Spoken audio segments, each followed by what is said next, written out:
यही बात एक जोरदार तमाचे की तरह उसके मना पर लौट आई थी। फरीद ने बोलने की कोशिश की, सूदेबाजी की, मगर आवाज गले में उटक गई। मगर मगर मुझे मालूम नहीं था। रेन ने मजबूत लहजे में बात काट दी, लगाम खींचते हुए कहा, यही तो तुम्हारा मसला है फरीद, और यही तुम्हारी असल गुर्बत है। गुर्बत जेब की नहीं होती, बसीरत की होती है। तुमने माल और घोड़े रखे, मगर वो दिल नहीं रखा जो गर्द के पीछे छिपा हुस्न देख सके। रीन आगे बढ़ा, वाली के पास गया, सोने की भारी थैली वसूल की और शाही फौज का माहिदा दस्तखत किया। तालियों की गूंज में एक ऐसे मजमा के सामने जो उसकी कहानी से बड़ी तरह मुतासिर हो चुका था। और फरीद वो हुजूम के बीच अकेला खड़ा था, देख रहा था कि रियान सिर बुलंद किए अबतर पर सवार होकर मैदान से निकल रहा है। फरीद ने अपनी खाली हथेलियों को देखा, फिर उस महंगे घोड़े को जो उसने खरीदा था और दौड़ में गिर पड़ा था। इसी लम्हे उस पर कड़वी हकीकत आश्कार हुई।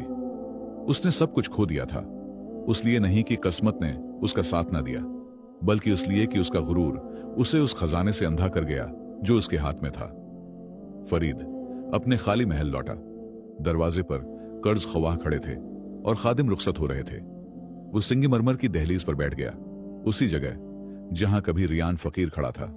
आज जगहें बदल चुकी थीं और अमीर ताजिर महज एक याद बन गया था, एक ऐसे शख्स की याद जिसके पास सब कुछ था मगर उसने कुछ भी संभाल कर ना रखा। दौर कहीं रियान सहम के साथ एक नए उफक की तरफ दौड़ रहा था। दोनों मिलकर एक ऐसी कहानी लिख रहे थे जो वफादारी की थी और इस रिस्क की जो ताकत से नहीं रहमत से मिलता है। रेन के लिए इनाम महज खर्च करने का माल न था, बल्कि हक की वापसी का बीज था। अगले ही दिन वो बाजार में उतरा, अब एक मुतशर्रिद नहीं बल्कि एक माहिर ताजिर की हैसियत से।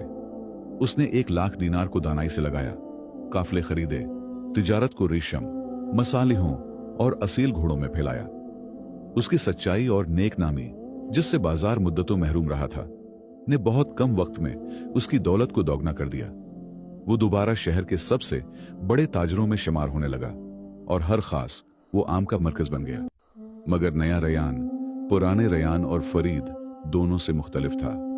उसने खुद को लोगों से अलग करने के लिए ऊंची दीवारें नहीं बनाए, बल्कि अपनी कमाई का बड़ा हिस्सा गरीबों, मुसाफिरों के लिए पनाहगाह और नौजवानों को घड़सवारी और घोड़ों की देख भाल सिखाने के मदरसे पर लगा दिया, ताकि उसके शहर में न कोई इंसान जलेल हो, न कोई घोड़ा मजलूम। और सहम, वो चांदी जैसा घोड़ा, रियान ने उसे दुनिया के खजानों के बदले भी बेचने से इनकार कर दिया। न इससे मुशक्कत ली, न गाड़ियां खंचवाएं। उसके लिए अपने नए घर के बाग में एक किशादा और आरामदेह इस्तबल बनाया, जहां वो इज्जत व वकार के साथ अपने मालिक का दायमी साथी बनकर रहा। शहर के दूसरे किनारे फरीद अपने इस महल के सामने अकेला खड़ा था, जो कर्ज अतारने के लिए नीलाम हो चुका था। वो रियान के काफिलों को गुजरता देख रहा था, सामान से लदे हुए। इसी लम्हे उसे तल्ख सच्चाई का इदराक हुआ।